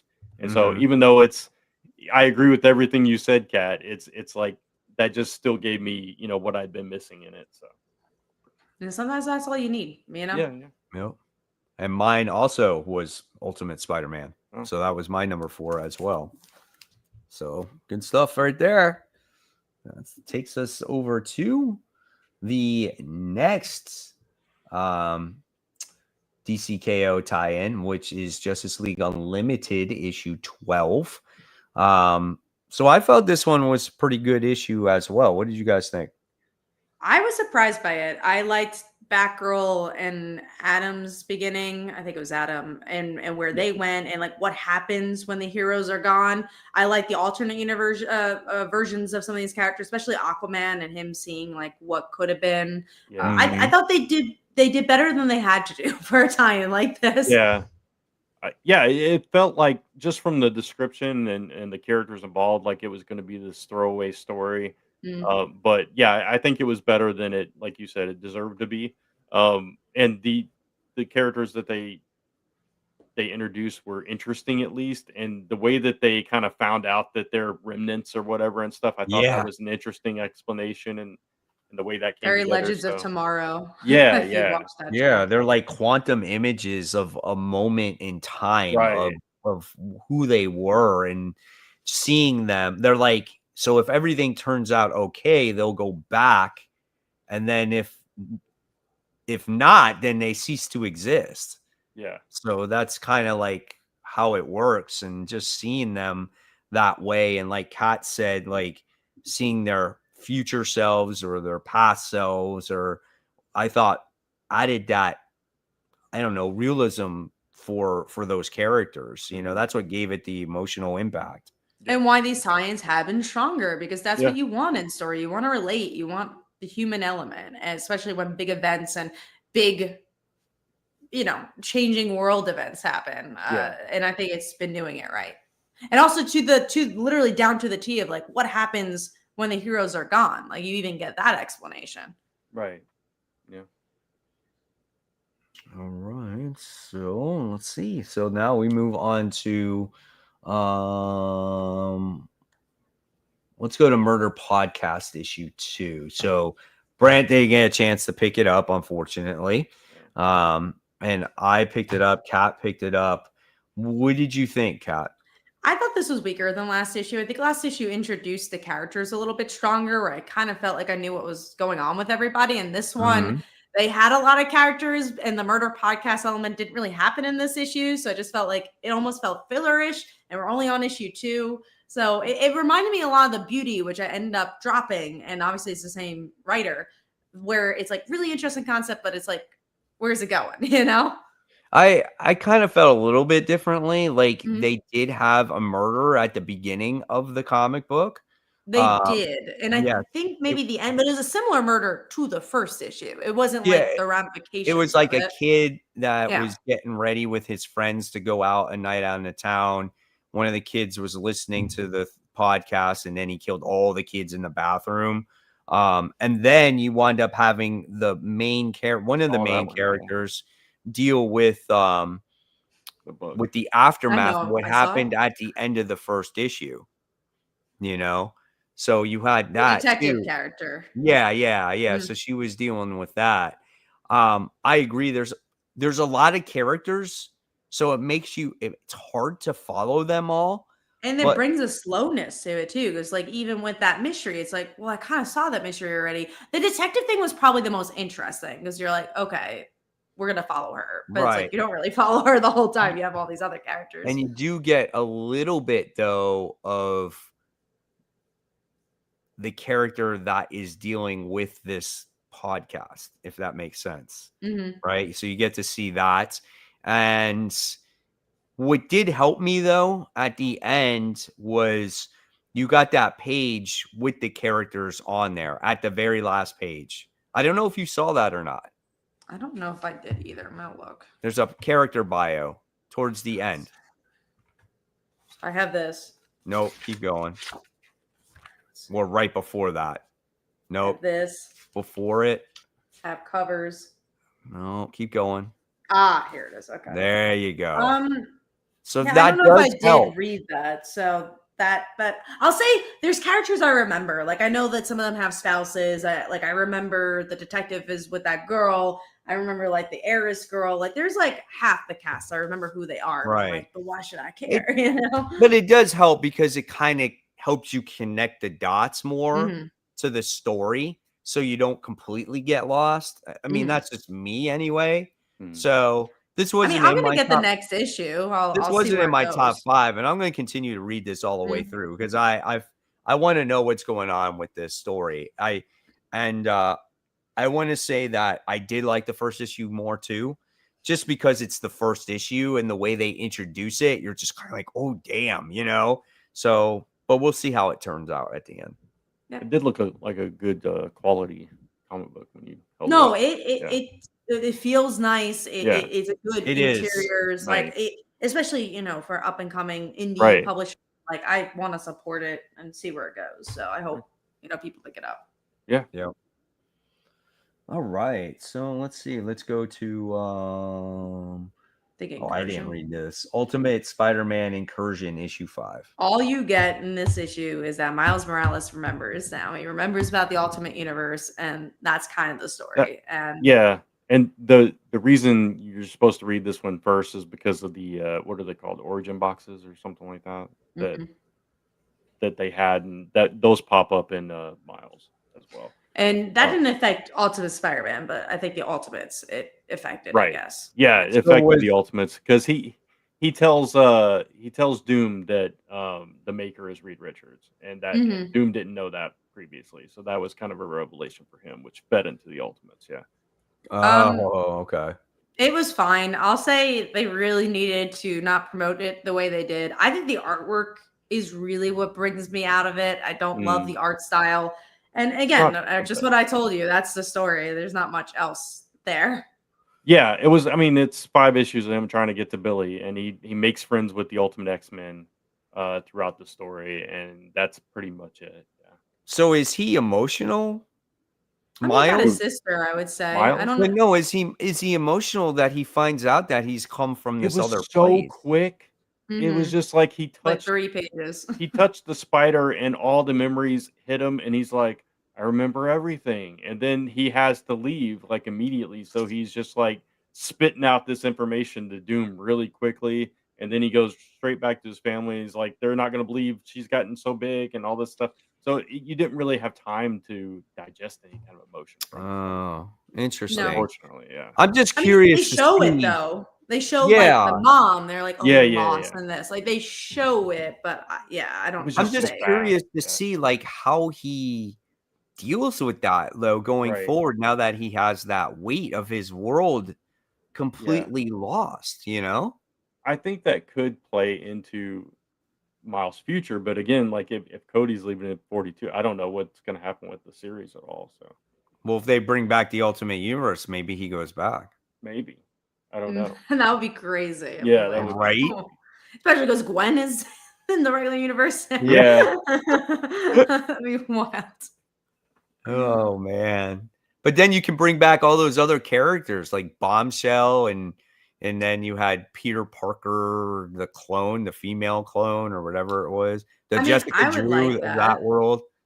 I would like that. I just don't know if it'll happen even with because obviously you even have this Ultimate Universe version that's very different than that one. Yeah, you're true. You're right. You know, I don't know, man. We'll see. We'll see.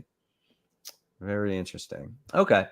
So let's go on to our number 3.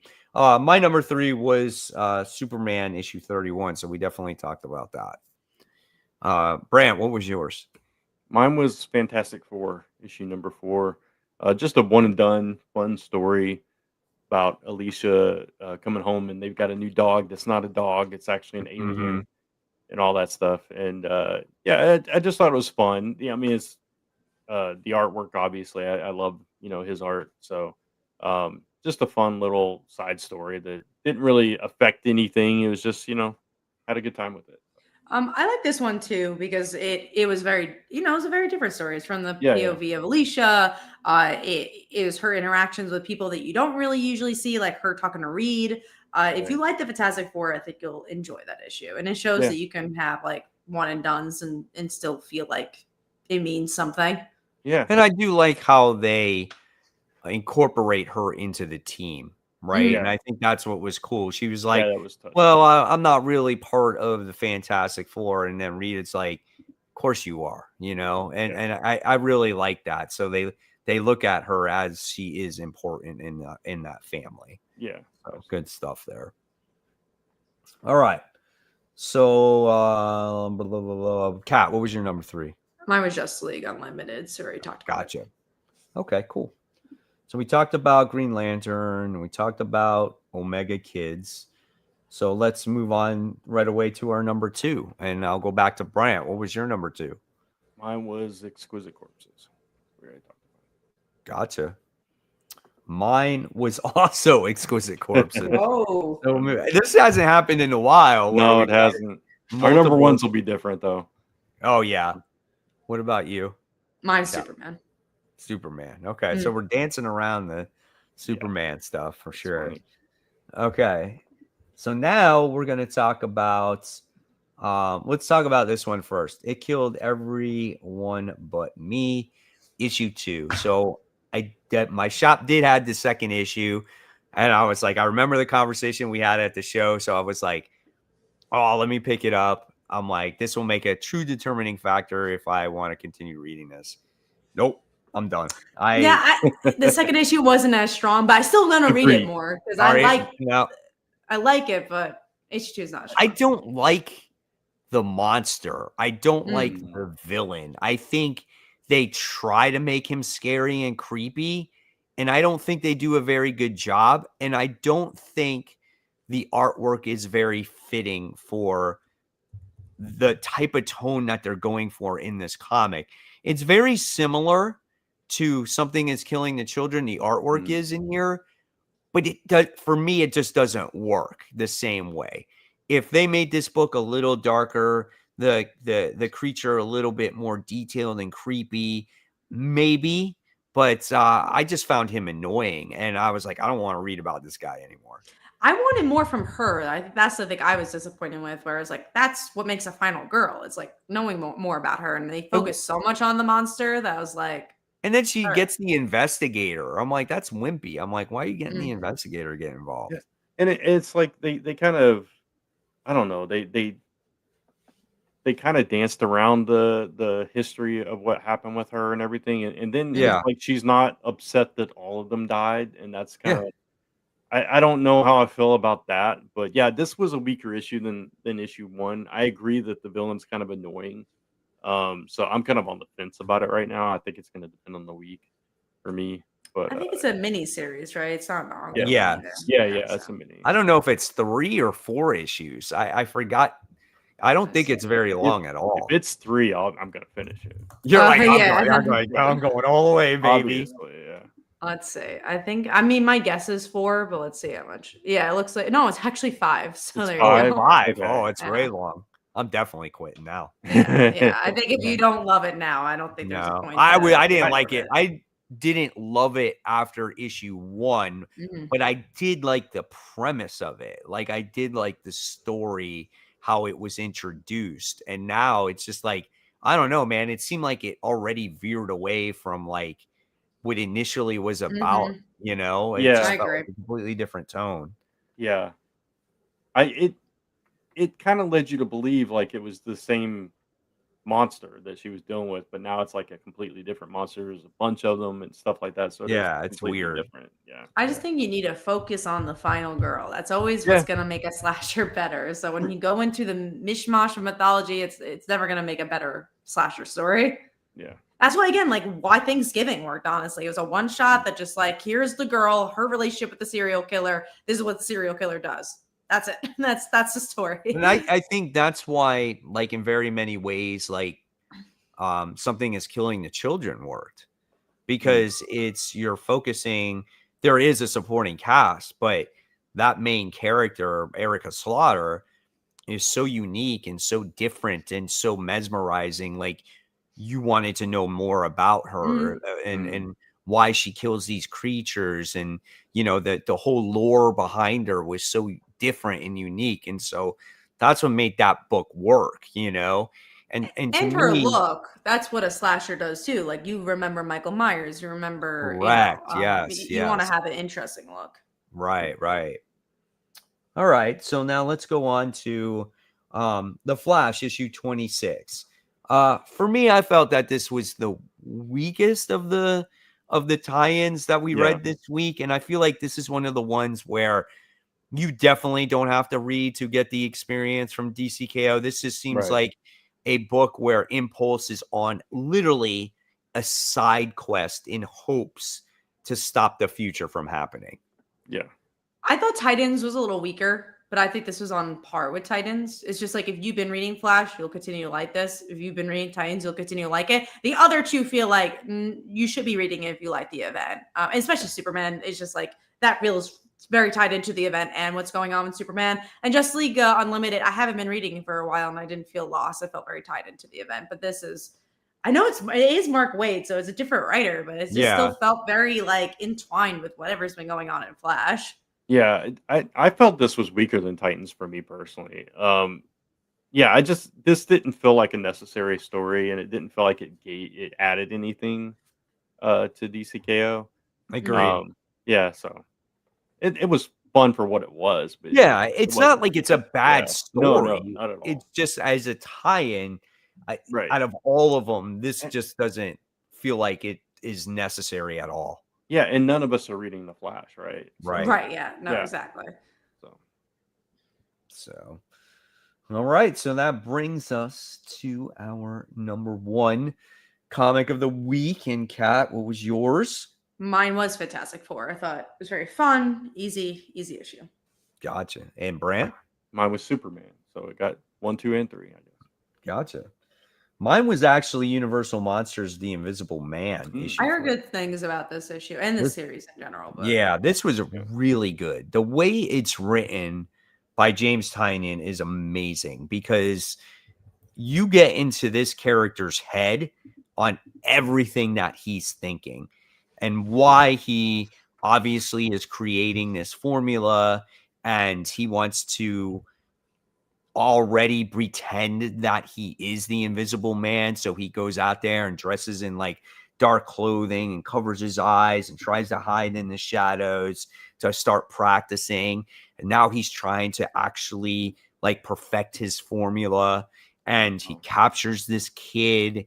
And well, he doesn't capture. He tells him, he's like, oh, you want to come with me? He's like, I'm a scientist, you know, you can stay, you get food and shelter. And the kid's like, okay. And so like he starts injecting him with a formula. And like literally the kid just like, the first thing that happens is he like becomes that, right? And the kid sees himself in the mirror. He starts freaking out, right? And he starts injecting him until he's like just eyes. And then he becomes invisible.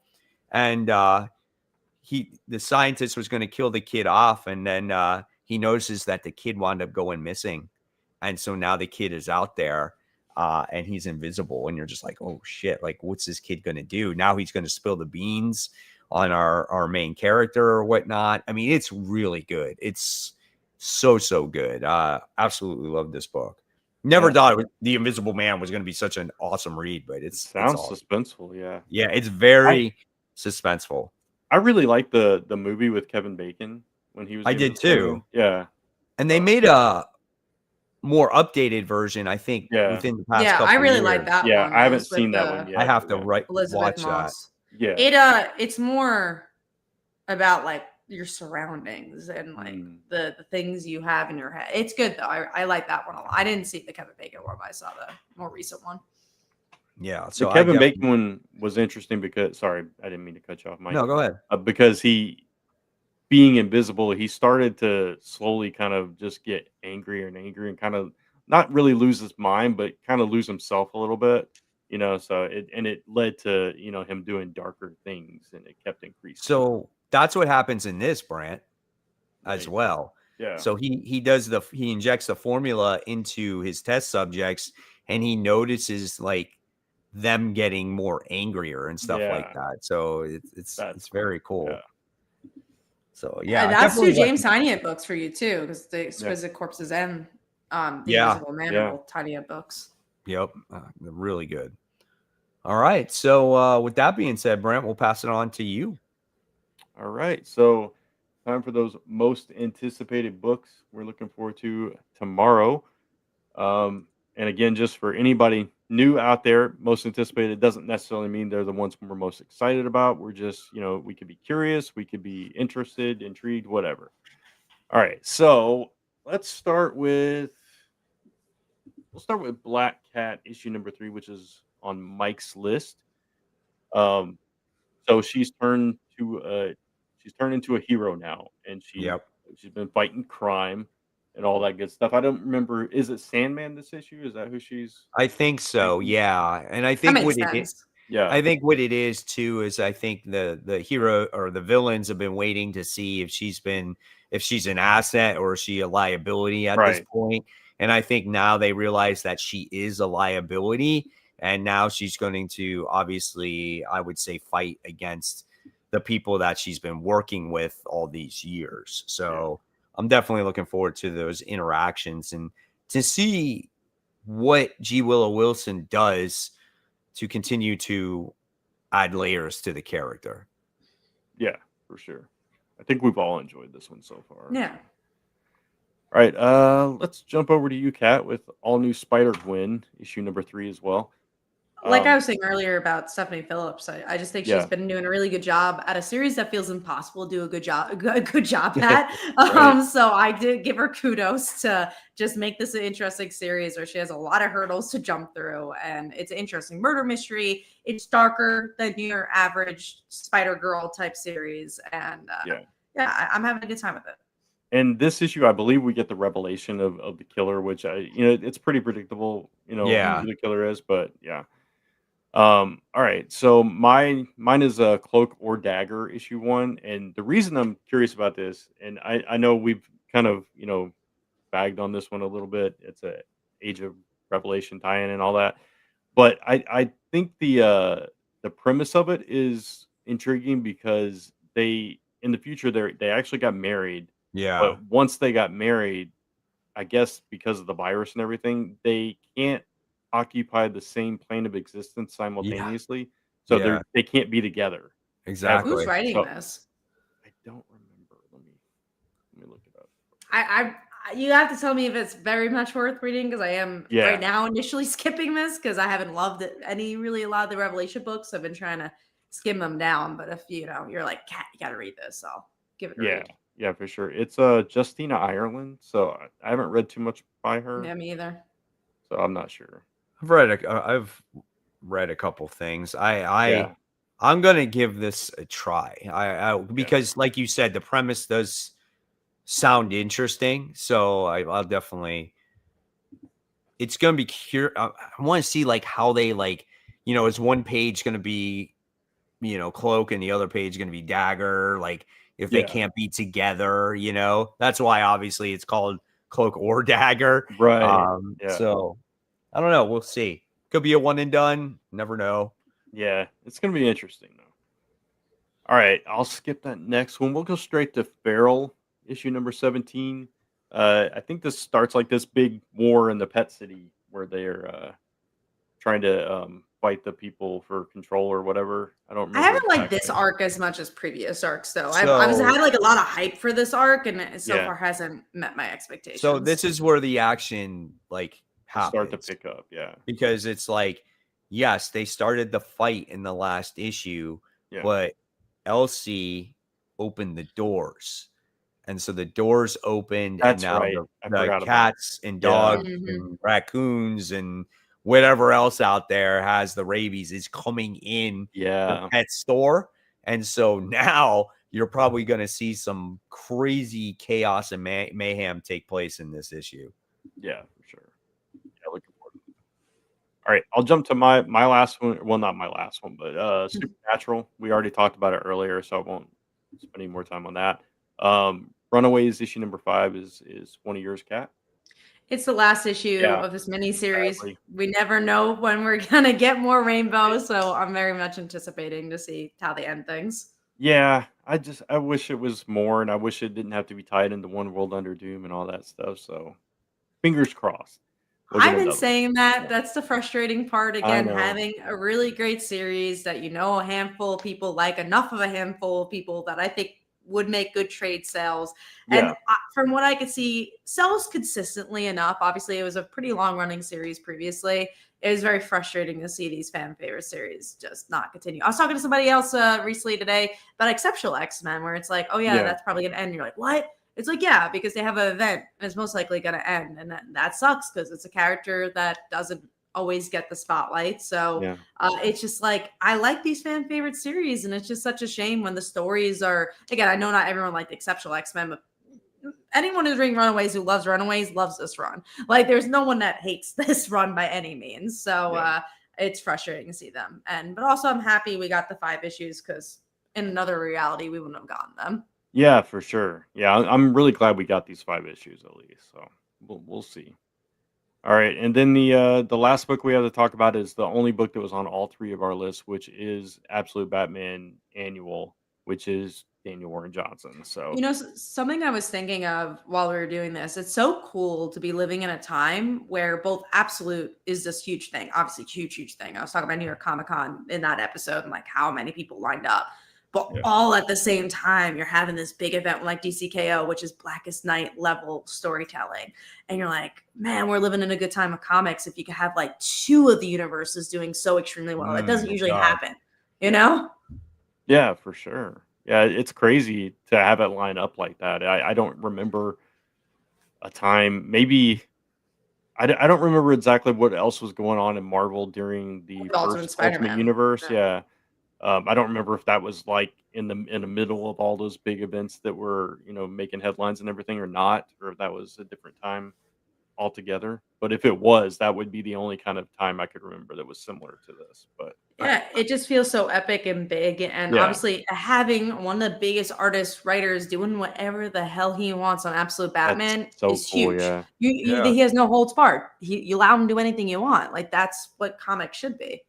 Right. I really do think this is, and I think it started last year. It was building, and I think 2025 has been the best year of comics that we have had, and I couldn't tell you how long. When you have the way DC is working right now, when it comes to,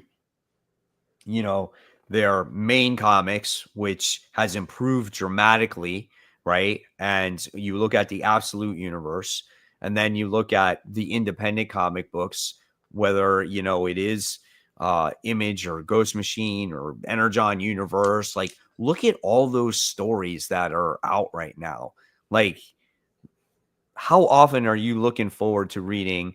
I know Kat's in a different line of like when it comes to those particular books, but how many people are really excited about Transformers, G.I. Joe, Void Rivals, Geiger, just Hyde Street, like all those different types of books. Like, and then you got the Spawn books as well. Like there's that audience for Spawn. There's so many just good independent books just in general. Like, I feel like it's just awesome. And the only people that are just not there, that are still stuck in the status quo, is Marvel. And I felt like they almost quite got there a little bit when the Ultimate Universe came out. And then it fizzled out when they found out, okay, we're ending at issue 24 or 25 or whatever it is. And then it just like fizzled out. And the other series weren't as successful. Like Black Panther didn't make as much movement. Ultimates made a little bit more movement, but X-Men wasn't as big as I think they wanted it to be. Like only Ultimate Spider-Man was making those bigger waves. And I think that was hard. But it's really cool to be going to the comic book store and getting like 15, 16 books almost on a weekly basis now. And again, it is a lot of comics. But I remember the days like 2 years ago where I was only getting like 8 or 9 or 10. And now I'm getting like 15 almost every week. I'm getting like 15 comics. Yeah, and that doesn't include include huge change for you, yeah. And that doesn't even include like, I don't read the Energon stuff and I don't read the Ghost Machine stuff. And honestly, in another reality, I probably would have kept Hyde Street, but because I'm reading so many comics, I couldn't keep reading High Street because it was just like, I liked the book, but I felt like, okay, I like horror, but it felt a little serialized for me, even though I know it has a bigger story. But like, that's a book I probably would have kept 2 years ago because I'm like, oh, this is really good. And I don't have other books to read. But now I'm just like, well, I have to fight you for like DCKO or Feral or a smaller book. Like I for me personally, I'd rather read a Ryan Parrott book from Mad Cave than maybe the Hyde Street book. But I also see the quality in all those books as well. Yeah, and that's part of it too. It's like the variety of what we have available right now between like all those different, smaller studios like Mad Cave and larger ones like Murder like Podcast. Boom and Murder Podcast, Ignition Press or whatever it's called, and just all these. Yeah, it's so many options in like the nostalgia series like Space Ghost and Flash Gordon, things like that. Just Supernatural. So much. Yeah, Supernatural. There's so much to choose from, and then you go into the Kickstarter market and all that stuff. So it's just you got to get really SWAT cats now. SWAT cats. Yeah. There's so much to choose from. It's such a good time. Yeah, and honestly, absolutely. Like I was also just looking at like the numbers or like Witches of Oz, and I'm like so thankful in that regard too. And the other side of indie comics, where it's like, oh man, I've been able to build like an audience that like these specific line of books and be able to make a career out of this because they like these specific line of books, and to see like the follow count go up just because you announce it. And, you know, we've been doing a lot of podcasts since the ring goes. Like almost every night has been booked with podcasts. I'm like, oh, that's kind of cool too. Yeah. So like even from a Kickstarter point of view or again, a Webtoon point of view, whatever it is, it's just there's different ways to read comics. And I'm very happy to live in this this era of comics, and then seeing the tweets saying like how sales are going up really high, even with the diamond situation. And it does make me really sad with Marvel because I'm like, I want you to be there, like celebrating with everybody else in this great time of comics. And again, I always say this is coming from such a big Marvel fan. Like I love Marvel and I hate dogging on it. I want to celebrate it. I mean, when was the last time you had like phenomenal sales? I think it was like maybe Ultimate Spider-Man issue 1 when that first came out. And you look at DC right now and you had, you know, Absolute Batman do killer sales. You had the most recent one with Catwoman do, you know, awesome sales. You even had the Mark Spears Monsters who 350,000 copies from a Keen Spot publisher. Like it's just amazing of how the sales have continued to improve. And it's kind of interesting because I would love to see the grand scope of comic book sales like we used to before COVID, you know, especially what I'm saying? Digitally too. I hear the digital is like been right here, but physical's actually been going really high sky, which I'm really, really happy about. Yeah, that's awesome. And like I was telling you guys, just, you know, seeing more young people getting into it too, it's really cool. It's really cool to see.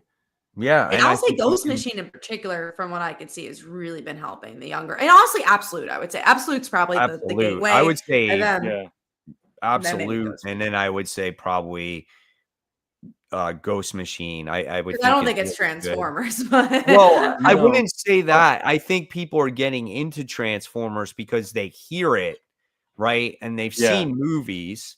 Right? You think the younger people just getting into comics are getting? I think they're getting the comics because they hear what it's about. Mm-hmm. And Daniel Warren Johnson, being the name that he is, got people into that. And now they're discovering all these things for the first time. They're like, wait a second, like G.I. Joe, Transformers connected, like that's a real thing. And now, like Brett and I were gonna have a conversation about Mask on how like it's going to be connected as well. And it's going to be interesting to see how the younger audience takes that because they don't even know what the hell Mask is. Right. And they're going to be like, who's Mask? And these guys are connected to all this. Yeah. Yeah. Some of the ones that I watch, definitely Ghost Machine is one of the things they talk about, but they also talk about Daniel Warren Johnson. And I agree with Mike. I think that was an entrance. He was an entrance into Transformers specifically. I could see that because he's obviously a very like up and coming creator. Right. I'm curious now that he's gone if people are sticking with something like again, younger people are sticking with Transformers, but it's also Robert Kirkman, and I'm guessing these younger people also people know Robert Kirkman. They'll know Robert Kirkman too. So that's. But no, I definitely been seeing like you were saying, like younger people getting into again. I think Absolute is the gateway, though. If I had to say anything, I think Absolute is definitely where people, I would probably agree. I know we're saying talking about it because people I know are like, "What's Absolute Batman?" They're not like, "What's Geiger?" Sure, yeah. It's like I think what it is like Absolute Batman is like the gateway, right? So it's like, oh, I like this. So is there any other good comic books? And then you'd be like, well, why don't you check out this book? And then you slide over Rook Exodus, and then you look at that artwork in Rook Exodus, and you're going to be like, that's pretty sick. So I want to read that, you know, and then you're like, oh, what else is out there? And then you just kind of that's how you slowly introduce them to other books, you know? Yeah. I just want to see it continue to grow, and I think we will. And I obviously want to see diversity too. I want to see like different types of books because like obviously those are all very action-y books. Those are very all action-heavy books. So I would like to see.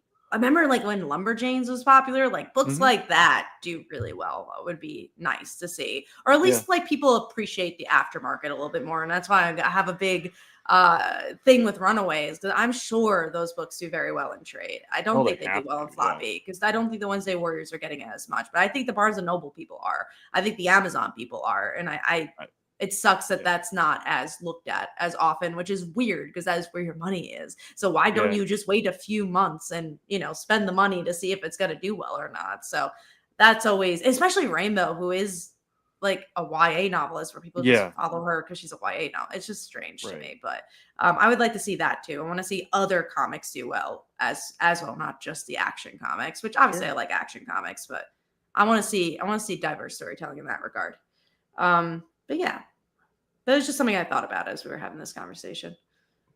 Nice. Well, it was a good conversation. Good way to end the show. Absolutely. So that's it. We talked about all our number ones. Yep. Yeah, we did. Oh, yeah. Right. Awesome. Well, there you guys have it. Hopefully you enjoyed tonight's show. It is now officially New Comic Book Day. So happy New Comic Book Day. Hopefully you get all the comics that you are looking for this particular week and maybe some more. And as always, guys, make sure you subscribe to all our channels. Comic Book Corner 2.0, Cat at Comic Uno, Brant at Only Good Comics. Don't forget to hit those bells so you don't miss any content from us. Like I said, give us a thumbs up on the way out. And again, guys, happy Halloween for sure. If you guys celebrate Halloween, you going out, please be safe. And we'll see you next week. So have a wonderful New Comic Book Day, guys. Take care.